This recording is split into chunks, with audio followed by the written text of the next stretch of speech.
안녕하세요. 반갑습니다. 시간이 되어서 시작하도록 하겠습니다. 오늘 오래간만에 다시 시작하는 수요 성서대학인데요. 우리 여러분들 그렇게 또 참여해 주셔서 감사합니다.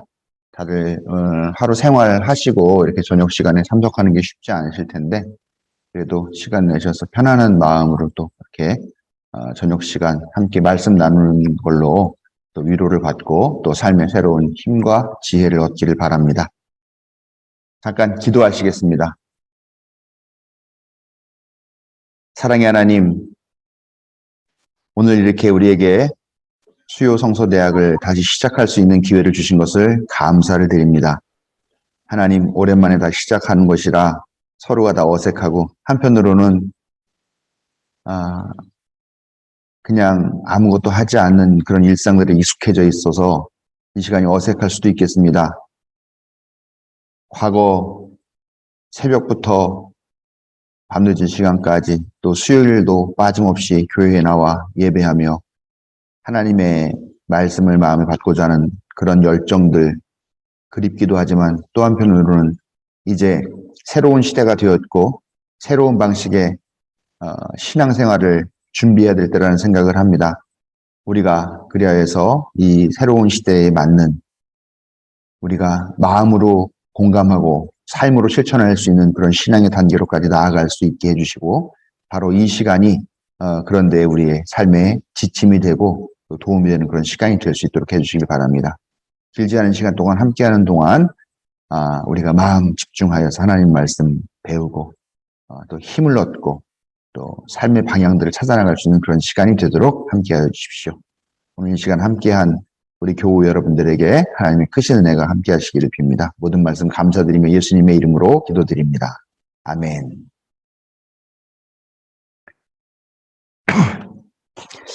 예, 반갑습니다. 이렇게 오래간만에 다시 수요 성서대학을 재개를 하게 되었습니다. 이번 학기는 예수님의 비유라고 하는 그런 주제를 가지고 우리가 공부를 하게 될 것 같은데요. 아시다시피 또 이렇게 말이 길어지다 보면 이게 한 학기에 끝날지 또 몇 학기 갈지 잘 모르겠습니다. 하지만 또 최선을 다해서 우리 준비하고 또 여러분들도 그렇게 참여해 주시기를 부탁을 드리겠습니다. 예, 우선 비유란 무엇인가? 우리가 교회에서 그동안 엄청나게 많은 예수님의 비유에 대한 이야기를 듣잖아요. 뭐 우리가 잘 아는 뭐 선한 사마리아인의 비유라든가 뭐 돌아온 둘째 아들, 뭐 옛날식으로 말하면 탕자의 비유라고도 하고 하는 그런 많은 비유를 우리가 접해왔고 또 교회 안에서 들었습니다.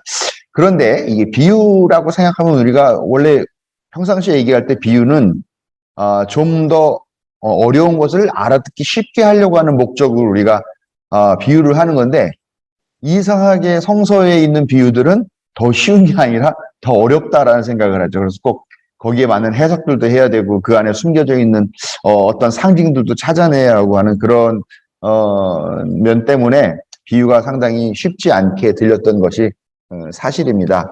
그래서 한번 이번에는 비유를 우리가 어떤 방식으로 이해해야 할 것인가 하는 그런 내용들을 가지고서 같이 좀 공부를 해보려고 합니다. 비유란 무엇인가? 우선 이게 우리가 옛날에 중고등학교 다닐 때 배웠던 그런 느낌으로 학교에서 했던 얘기들입니다. 수사학 어떻게 글을 멋있게 쓸 것이냐 하는 그런 걸 수사학이라고 그러는데요. 그 수사학에서 사용하는 방법 중에 하나다라고 얘기를 할 수 있죠. 우리가 말을 하거나 글을 쓸 때 문자 그대로 그 어떤 단어나 아니면 글이 갖고 있는 그런 특정한 의미가 있을 거예요. 예를 들면 자동차. 그럼 자동차잖아요. 예. 근데 그 자동차를 그 바퀴가 4개 이상 달려 있고 뭐 내연기관이나 전기로 움직이는 그런 자동차라고 하는 그대로 원래의 사용법도 우리가 누구나 얘기했을 때 다 자동차 그럼 알아듣는 그런 사용법과는 다른 방법으로 이 우리의 언어 혹은 단어를 사용하는 것을 우리가 비유다라고 그렇게 이야기를 합니다.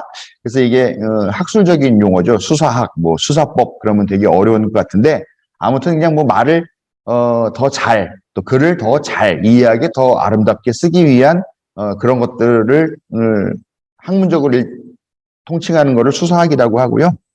거기서 쓰는 방법들을 수사법이다 이렇게 이야기를 하고 있습니다. 그래서 비유법은 뭐 비유법, 뭐 전의법 뭐 이런 말로도 사용을 하고 있습니다. 이것도 학교에서 배우는 내용들인데요. 그러면 비유법의 종류는 뭐가 있냐? 뭐 많습니다. 뭐 과장법, 모순어법, 반어법, 알레고리, 은유, 제유, 환유, 환의 뭐 이런 다양한 이야기들 있죠. 또 직유 뭐 이런 것들도 있는데 그냥 뭐 한번 옛날에 공부하던 거를 다시 되새기는 느낌으로 한번 보죠. 과장법 그러면 다 아시죠? 아주 어떤 실체가 있는데 그것을 실제보다 크거나 아니면 작게 부풀리거나 축소하는 그런 방식으로 이야기하는 걸 과정법이라고 하고요. 모순어법은 앞뒤가 맞지 않는 그런 걸 이용해서 오히려 자기가 하고자 하는 이야기를 더 잘 전달할 수 있게 하는 방법이고, 반어법은 그거죠. 정말 뭐 일을 망가뜨려 가지고 잘못했는데 거기다 놓고 아유 참 잘했어 하고 뭐 이렇게 그렇게 얘기하는 방식처럼 전혀 반대의 의미로 말을 함으로써 그 안에 담겨 있는 반어적인 반대의 뜻을 그렇게 드러내는 그런 것도 비유라고 볼 수가 있습니다. 그래서 중요한 거는 알레고리예요. 알레고리는 뭐냐면 하나의 이야기를 할 때 그 이야기에 계속 그 이야기 뭐 단어 하나라든가 한 문장이 아니라 그 이야기 전체에 담겨 있는 어떤 뭐 상징적 아니면 뭐 은유적 그런 풍유적 그런 비유들이 들어있는 걸 가지고서 전체 이야기를 끌어나가는 겁니다. 교회에서 이 예수님의 비유나 또 비유 이야기를 많이 할 때 그 목사님들이 설교를 하실 때 하는 부분이 대부분 다 이 알레고리적인 방법으로 은유를 해석을 하고 있어요. 이게 뭐 어떤 사람들은 영적인 해석이다 뭐 이렇게 이야기도 하는데 예를 들면 그겁니다. 우리가 잘 아는 이야기 중에 선한 사마리아인의 이야기가 있죠. 그 선한 사마리아인이 어떠냐, 그 어떤 사람이 가다가 여리고에서 강도를 만나가지고 죽어가게 되죠. 그럴 때 어떤 선한 사마리아인이 지나가다가 그 사람이 그렇게 강도당한 거를 보고서 그 사람을 업고 근처에 가까운 데 있는 여관에다가 그 사람을 맡깁니다. 그러면서 그 여관 주인에게 금화 두잎을 금화 은잎인가 두잎인가요? 은화 두잎인가요? 하여간 동전 두잎을 주면서 이걸로 이 사람을 잘 보살펴 달라. 그리고 내가 돌아오는 길에 모지라는 거는 더 줄 테니까 잘 보살펴 달라고 얘기를 하죠. 근데 이제 이 이야기에 여러 가지 뜻이 있는데 왜 하필 동전 두잎을 주었느냐? 이런 이야기를 하는 거죠. 근데 이거를 갖다가 알레고리적으로 해석을 하면은 그 동전 두잎이 구약과 신약 성서를 의미한다라고 이야기를 하는 거예요. 그렇게 해석을 하는 거예요. 그래서 여기에 하면은 뭐 그 강도 만난 사람을 치유했던 그 여관 주인이 뭐 누구이며 또 그 선한 사마리아인은 예를 들면 예수님이며 예수님이 동전 두잎을 준 게 신약과 구약을 우리에게 준 것이며 하면서 그렇게 보면 어떻게 보면 상당히 상징적인 그런 내용들로 이 비유를 해석하고 있는데 그런 내용들이 알레고리.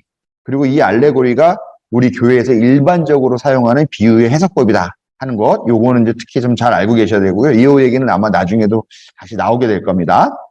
은유라고 하는 것은 서로 다른 개념에 갖고 있는 어떤 유사성, 차이성 이런 것들을 이용해 가지고 자기의 뜻을 전하게 되는 거죠. 예를 들면 우리가 눈은 마음의 창이다 이런 이야기를 하죠. 그럼 사실 눈과 창은 다르죠. 전혀 모양도 다르고 실체도 다르고 놓여 있는 위치도 다르죠. 그런데 그것을 통해서 어떤 거를 보게 된다, 밖을 보게 된다라는 또 그런 유사성도 있어요. 그래서 이런 것들을 하나로 묶어가지고 같이 이용하는 거죠. 그래서 이런 것들이 이제 우리가 흔히 아는 은유라고 하는 두 개념이 있는데 이 두 개념이 유사하기도 하고 또 전혀 다른 느낌도 있는데 이 두 가지를 이용해서 의미를 전달하는 것 이게 은유라고 하고요. 제유라고 하는 거는 어떤 대상의 전체를 그 일부분을 가지고서 전체 표현하는 거죠. 예를 들면은 내가 손 좀 빌려줘. 내가 지금 하는 일이 너무 바쁜데 손을 좀 빌려줘라고 했을 때 정말 손을 빌려주는 건 아니잖아요. 너 자신 전체를 빌려서 내가 같이 일 좀 하고 싶다라는 뜻인데 손을 빌려줘라고 얘기하죠. 이 손이 그 사람 전체를 이렇게 지칭하게 되는 그런 비유인 거죠.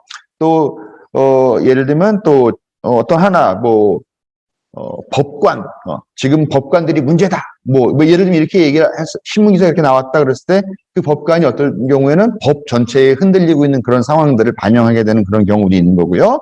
뭐 음식을 갖다가 밥으로, 상징적으로 표현을 한다거나 또 뭐 특수한 것을 일반적인 것으로 나타내고 일반적인 것을 특수한 것으로 나타내기도 하고 또 어떤 것을 구성하는 그 내용물을 가지고 전체를 나타내는 것. 예를 들면 우리가 벽돌, 이 건물을 얘기할 때 야, 벽돌과 이 콘크리트를 쌓아서 이렇게 멋있게 지었구나 라고 하는데 그런 것들은 얘기할 때는 사실은 건물을 이야기하는 거잖아요. 이런 방식으로 사용하는 게 제유라는 방식이고요. 환유라고 하는 거는 인접한 대상을 지칭해서 표현하는 비유다 이렇게 얘기를 했어요. 예를 들어서 미국 대통령이 어떤 선택을 했다. 그럼 뭐라고 얘기하느냐? 100억 간의 선택은 이거다. 이런 식으로 이야기를 하는 거죠. 그래서 그런 방식을 환유라고 하고요. 또 환의라고 하는 거는 다이어나 동음의어요. 그러니까 단어 하나에 여러 가지 뜻이 있거나 아니면 같은 말인데 다른 뜻이 있는 거. 예를 들면 말, 그러면은 우리가 어떻습니까? 제가 지금 하고 있는 이런 말도 있지만 또 타고 다니는 말도 있죠. 그래서 뭐 발 없는 말이 천리 간다. 뭐 이렇게 할 때 그 말이라고 하는 것은 달리는 말을 의미하기도 하고 또 사람 입에서 나오는 그 말도 의미하기도 한다라는 거죠. 그래서 환희는 어떻게 보면은 말장난이나 아니면 표 같은 때에 다의적인 중의적인 뜻을 담고 있는 그런 내용들을 하죠. 담고 있는 그런 비유법입니다. 요즘식으로 말하면 아마 아재 개그쯤 될 것 같아요. 아재 개그들이 대부분 그렇죠. 비슷한 단어를 이용한다거나 아니면 같은 단어인데 다른 뜻을 쓰는 걸 가지고 그걸 농담이라고 합니다. 그래서 자식들한테 많이 비웃음을 사고 썰렁하다고 핀찬을 듣기도 합니다. 예. 이런 것들이 대체적으로 비유다라고 이제 이해를 하시면 되겠습니다. 그리고 이제 성서에 있는 내용으로 들어갑니다. 예수님의 비유. 그러면 예수님께서 비유를 성서에 참 많이 하셨다라고 우리가 알고 있죠. 근데 그 예수님의 비유는 하나같이 다 어떤 느낌이냐? 알쏭달쏭하죠. 이게 무슨 뜻으로 우리에게 얘기를 하신 건지 잘 모르겠어요. 그 다음에 예수님의 비유는 그냥 단순하게 있었던 어떤 이야기를 한 것은 아니다. 거기에 분명히 어떤 비밀스러운 의미가 숨겨져 있을 것이다. 아니면 비밀스러운 어떤 의식을 담은 의식에서는 행할 만한 그런 상징적인 것들이 담겨 있을 것이다라고 우리가 생각을 항상 하게 됩니다. 그래서 비유를 들어도 이게 무슨 뜻일까 하는 거를 항상 염두에 두고 있어서 그 비유가 비유같이 들리지가 않게 되는 거를 많이 보게 되는 거죠. 그래서 예수님의 비유는 항상 우리가 어려운 것, 그냥 쉽게 알아들을 수 없는 것, 반드시 어떤 해석을 해야 되는 것이라고 하는 그런 기본적인 개념들을 갖고 있어요. 그런데 원래 비유라는 것이 뭐냐라는 겁니다. 우리가 뭔가를 얘기할 때 그 비유를 왜 얘기해요? 이거 얘기를 해서 더 헷갈리게 하려고 비유를 얘기하느냐? 그렇지 않죠. 어떤 내가 이야기를 전달하고 싶은 내용이 있는데 그 얘기가 좀 복잡하고 어렵고 좀 너무 추상적이고 할 때 그거를 얘기를 들어봐. 예를 들면 이런 게 있잖아. 라고 이야기를 하는 게 비유예요. 더 쉽게 얘기하고 더 쉽게 알아듣고 또 더 이해하기 쉽게 하려고 하는 것이 비유인데 이상하게 성서의 비유는 더 쉬운 게 아니라 더 어렵고 더 수수께끼 같고 더 비밀스러운 어떤 의미가 있을 것 같고 하는 그런 생각을 우리가 갖게 된다라는 것입니다. 예를 들면 마가복음 4장 3절부터 8절까지 있는 이야기, 뭐 우리가 너무나 잘 아는 씨 뿌리는 사람의 비유예요. 이거 제가 몇 번 아마 설교에서도 했었던 내용인 것 같은데 이 비유의 제목이 뭐냐? 씨 뿌리는 사람의 비유냐, 씨앗의 비유냐, 씨앗이 떨어지는 밭의 비유냐. 그런데 대부분의 사람들은 다 씨 뿌리는 사람의 비유라고 이야기해요. 그러나 한번 보십시오. 우리가 알다시피 이 비유에서 사람은 얼마나 등장합니까? 사람 내용 별로 등장하지 않아요. 그냥 어떤 사람이 나가서 씨를 뿌렸다. 라는 걸로 시작해요. 그 다음에 나오는 얘기가 그 씨가 어느 밭에 떨어졌다. 라고 해요. 그래서 밭이 길가에 떨어진 길가밭도 있고 뭐 돌짝밭도 있고 가시덤불 밭도 있고 또 더러는 좋은 땅도 있더라 이렇게 이야기를 하죠.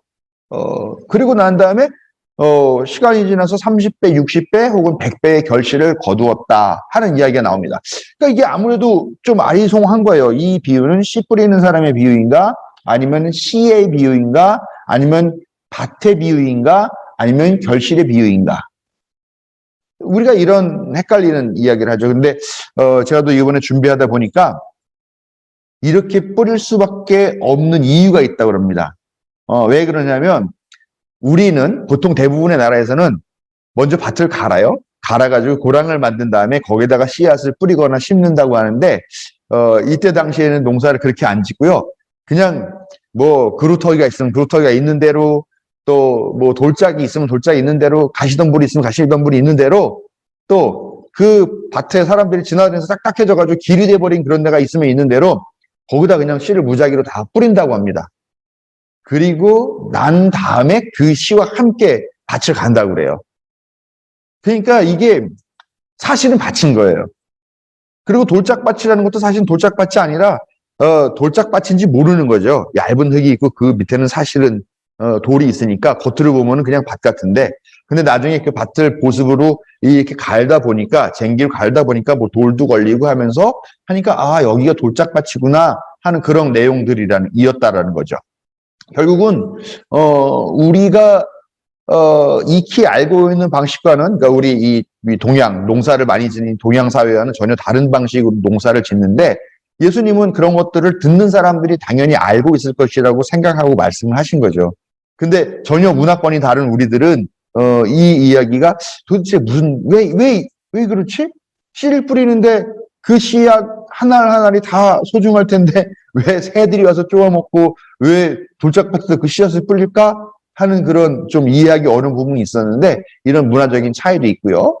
그 다음에 예수님은 간단해요. 이렇게 해서 씨가 이렇게 돼서 하나도 안 될 것 같지만 밭을 갈고 나면 결국은 그 사람의 노동이 헛되지 않게 하나님께서 30배, 60배, 100배의 결실을 거두게 해주실 것이다 라고 하는 희망적인 이야기를 말씀하신 건데, 이 이야기가 어떻게 이제 뭐 와정이 됐다고 그럴까요? 아니면은 뭐 또 추후에 얘기하겠지만 여기에 교리적인 어떤 그런 수정과 첨가들이 들어가게 되는 거죠. 그래서 사실은 예수님은 이 비유가 무슨 말인지 알아들었냐? 그랬더니 제자들이 와가지고 그거 도무지 못 알아듣겠습니다. 그래, 하나님 나라의 비유는 너희들에게만 보여지고 다른 사람들에게는 가려졌다. 이런 말씀을 하신 걸로 나오는데, 사실은 그런 부분들이 다 어떤 이 비유 이야기가 교리화되고 종교화되고 난 다음에 첨가된 내용이고, 사실은 예수님이 하신 말씀은 아주 간결하고 단순했고 정말 어린아이들조차도 쉽게 이해할 수 있는 그런 말이었다라는 것이죠. 그래서 우리가 이 비유에 대해서 갖고 있는 그런 오해들이 있을 수 있다 하는 것을 우리가 기억을 해야 되겠다라는 겁니다. 예, 이제 두 번째 개요의 내용으로 넘어갈 텐데요. 제가 이 수요 성서대학을 하면서 주로 이 두 권의 책을 참고를 하고 있습니다. 요아킴 예레미야스라고 하는 사람이 쓴 예수의 비유, 이건 1970년도에 발간이 된 책인데, 아주 신약 성서 신학에서는 아주 그 중요하고 비유에 대해서 중요한 내용들을 다룬 그런 이게 1970년대에 나왔으니까 고전이라고 얘기를 해야 될까요? 그렇게 오래되지는 않았지만 아주 중요한 책으로 보는 그런 책이고, 또 하나는 우리 90년대 후반인가에 나왔죠. 우리 예수의 비유 새로 듣기라고 하는 한국 기독교 연구소에서 나온 버나드 브랜든 스캇이라고 하는 사람이 쓴 책입니다. 요 두 책을 제가 주로 공부를 하고 이 책에 있는 내용들로 이 강의를 이어간다라는 것을 미리 여러분들에게 말씀을 드리고요. 오늘 특히 이 버나드 브랜든 스캇이라고 하는 사람의 이 책이 주요 교과서가 될 텐데요. 이 예수의 비유라고 하는 예레미야스의 책은 사실 좀 많이 어려워요. 정말 학술적인 이야기들이고 똑같이 나오는 그 비유가 마태, 마가, 누가복음 공이 나오잖아요. 이 세 개를 다 늘어놓고 거기에 대한 차이점들을 막 이렇게 비교하는 그런 책이라 그거는 제가 참고로 보면서 말씀드릴 거고, 좀 쉽게 쓴 책이 이제 이 예수의 비유 새로 듣기라는 책인데요. 이 책을 통해서 주로 볼 텐데, 이 책을 쓴 스캇이라고 하는 사람은요, 역사적 예수 연구라고 하는 그 주제에 집중하고 있어요. 그래서 그 신학자들이 모여가지고 이제 연구를 시작을 합니다. 80년대부터. 그게 뭐냐면 이제 예수 세미나라고 하는 그런 연구예요. 전에도 몇 번 말씀을 드린 적이 있을 텐데요. 거기에서 했던 세미나들을 바탕으로 해서, 그 결과물들로, 가지고 이 사람이 더 연구를 진행해서 이 책을 쓴 겁니다. 예수 세미나라고 하는 것 어떤 절차로 되냐면, 이게 이제 이 사람들이 우선 예수님께서 하셨다라고 하는 말씀들, 비유뿐만 아니라 말씀들을 다 추립니다. 복음서, 사복음서에서도 추리고요. 그 다음에 이제 또 도마복음이라고 하는 또 뒤늦게 발견된 복음서가 있어요. 소위 도마복음이라고 말하는데 그 책에 있는 내용들도 추리고 해가지고 거기서 예수님께서 했다는 말씀들만 다 추립니다.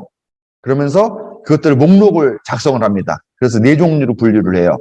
어떤 방식으로 하냐면 이걸 갖고 연구를 서로 다 한 다음에 발표를 해요. 그러고 난 다음에 예를 들면은 요한복음 3장 16절 하나님이 세상을 이처럼 사랑하사 독생자를 주셨으니 뭐 이 얘기를 한다. 그러면 그 학자들이 다 와가지고 과연 이 말씀이 정말로 예수님이 한 게 분명하다. 또 아니면은 예수님이 하신 말씀인 것 같지만 100% 장담하지 못한다.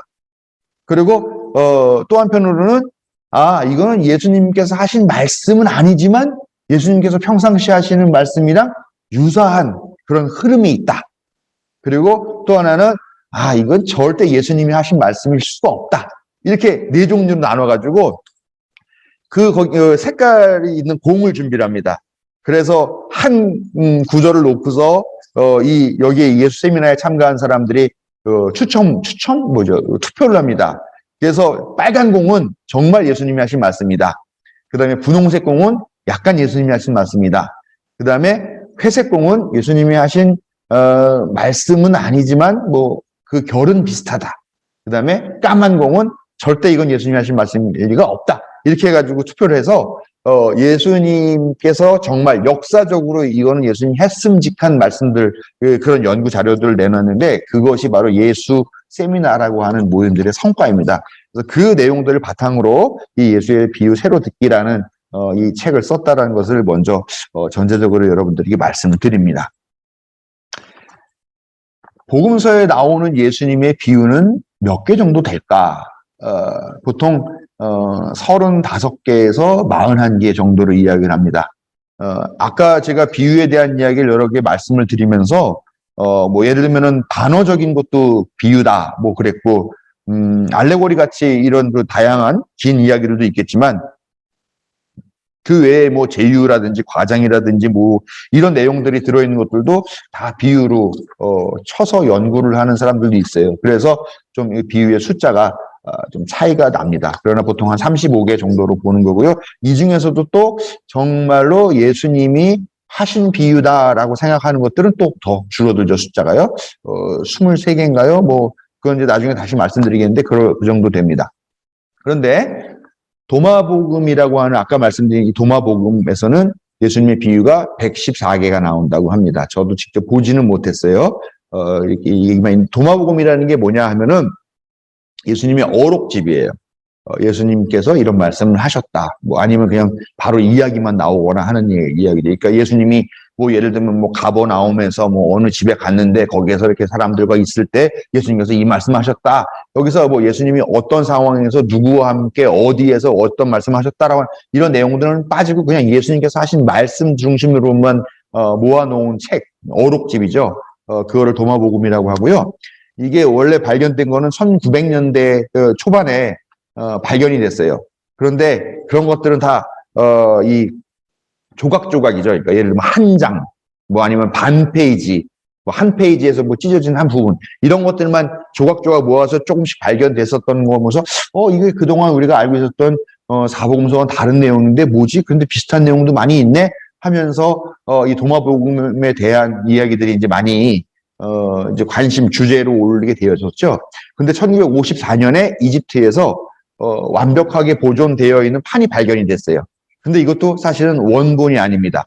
곱트어라고 하는 어로 번역되어 있는 거였는데 그 곱트어 번역 판본만이 그 판본만이 온전하게 보존이 되어 있어서 비로소 이 도마복음의 온전한 형태가 이제 우리 인류에게 우리 기독교에 밝히 나타났다라고 그렇게 책에 쓰여 있습니다.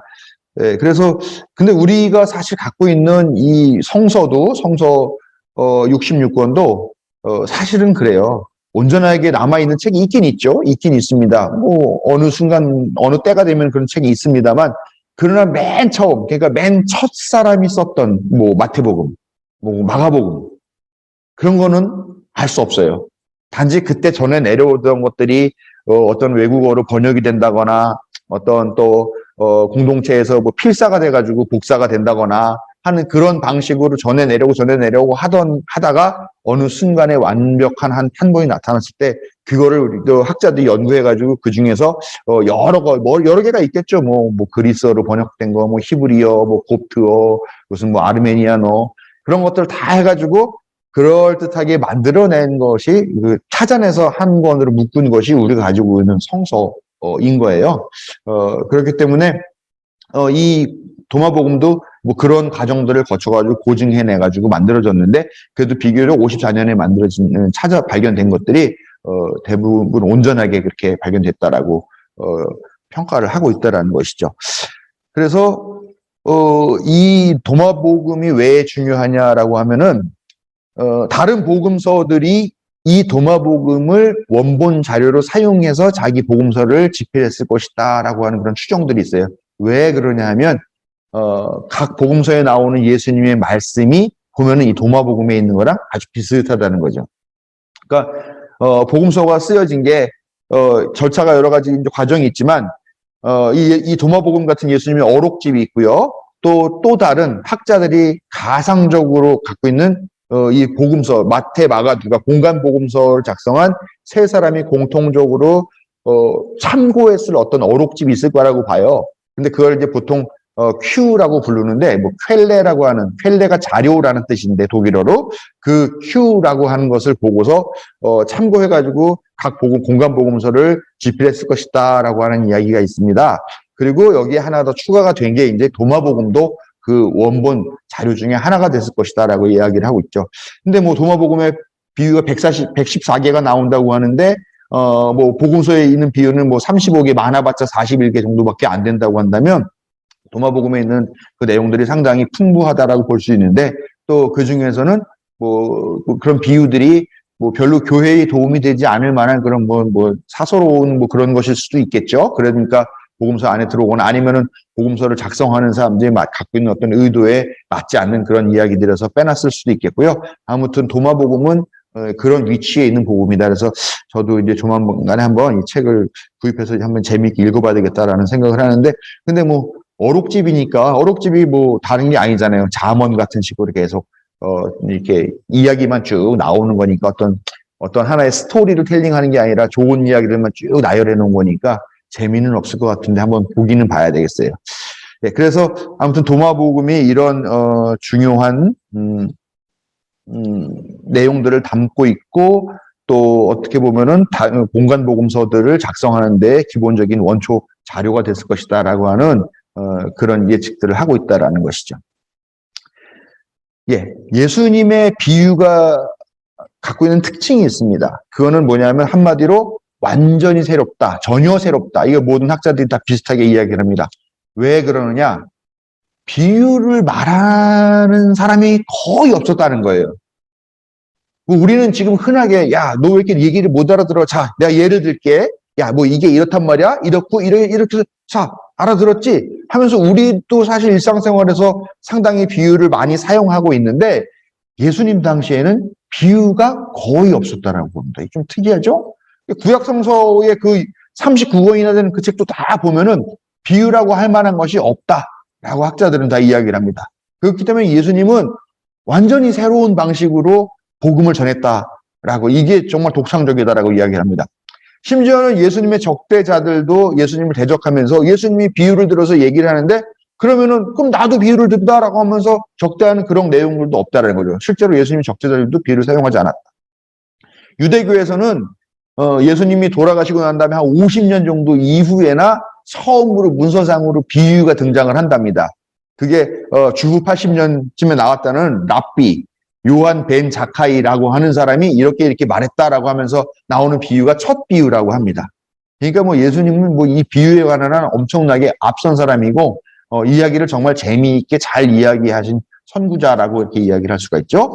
그 다음에 또 예수님이나 예수님의 적대자나 아니면 유대교 사람들뿐만이 아니라 예수님의 제자들도 얼마나 많이 설교를 합니까? 예를 들면은 뭐 베드로가 마가의 다락방에 있다가 성령 받아서 뛰쳐나와가지고 막 예수님 말씀 전하고 뭐 설교하고 그랬다 그러는데 거기서 그렇고 사도 바울도 보면 얼마나 많이 설교를 합니까? 예수님의 제자들이 많은데 그 제자들 성서뿐만이 아니라 그 주변적으로 발견되는 많은 서적에서도 문서에서도 아무도 제자들이나 사도 바울도 비유를 사용하지 않더라라고 하는 것입니다. 그만큼 이 예수님의 비유는 아주 독창적이고 탁월하고 뭐랄까요 전혀 새로운 그 시대에 일반적으로 사용하지 않은 방식이었다라는 것을 알 수 있었다라는 것입니다. 예, 오늘은 여기까지 공부를 하겠습니다. 좀 이렇게 혹시 질문 있으신 분 질문하셔도 좋습니다. 네, 너무 완벽한 강의였군요, 역시. 예, 감사합니다. 오늘 제가 하다 보니까 지금 앞에 정지수 집사 한 명을 앉혀놓고서 하고 있는데 눈을 어디다 둬야 될지 카메라에 둬야 될지 잘 모르겠고 오랜만에 하다 보니까 좀 자꾸 말이 좀 빨라집니다. 오늘 한 내용은 또 영상 편집해서 우리 홈페이지에 게시하도록 그렇게 하겠습니다. 예, 오늘 그럼 이것으로 마치고요. 오늘은 제가 마침 기도를 할 텐데요.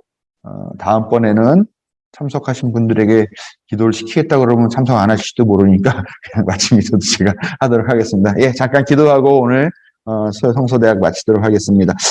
기도하기 전에 혹시 오늘 특별하게 좀 알리고 나누셔야 하실 소식들 있으신 분 좀 말씀 좀 해주시죠. 네, 카메라들도 다 꺼놓으시고 두 분밖에 켜놓지 않으셨는데, 네, 알겠습니다. 기도하시겠습니다. 하나님, 오늘 정말 오래간만에 첫 시간 했습니다. 오늘 쫓기듯이 이렇게 했던 말씀들, 그러나 중요한 말씀들은 다 우리의 마음밭에 남아서 30배, 60배, 100배의 결실을 맺는 귀한 말씀이 될 수 있게 하나님께서 은혜로 입혀주시고 또 은혜로 우리를 깨우쳐 주시기를 바랍니다. 이제 또 남은 이 한 주간의 일정들도 우리가 잘 지키며 무엇보다도 코로나 확진자가 폭증하고 있는 이 시대에 우리의 건강 잘 지켜서 행여라도 어려움 겪지 않도록 우리 스스로도 조심하고 또 하나님께서 우리들 지켜 안위해 주시기를 바랍니다. 모든 것 다 감사드렸고 예수님의 이름으로 기도드립니다. 아멘.